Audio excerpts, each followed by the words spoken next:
Hi, Christy here. Today I wanted to talk a little bit about vulnerability.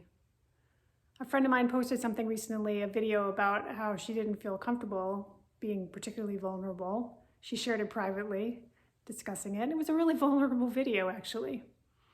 And it got me thinking about the different ways we perceive vulnerable. You know, if you think about a vulnerable population, a certain demographic, for example, they're at risk in some way. And so nobody wants to be vulnerable in that way. And then we look at vulnerable as willing to risk, is how I have sort of reframed it for myself. A willingness to be seen and heard, perhaps some way that you're not normally perceived, or willing to share something. I think though there's been some sort of glorification of letting it all hang out. And that's fine, I suppose, if that's something you feel comfortable with, then your audience doesn't mind either.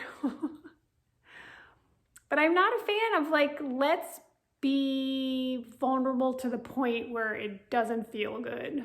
Yeah, a little bit out of your comfort zone is one thing. It's another thing to maybe this can shove me to the other side.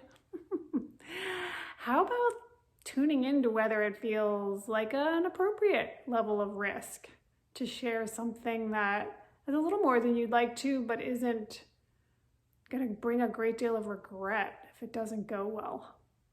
I don't know, as I say, I'm sort of looking at vulnerability in a new way right now. The willingness to take a risk, and appropriately.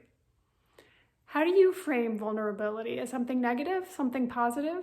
Do you strive to be more vulnerable? I look forward to seeing you in the next video. In the meantime, please go be brilliant.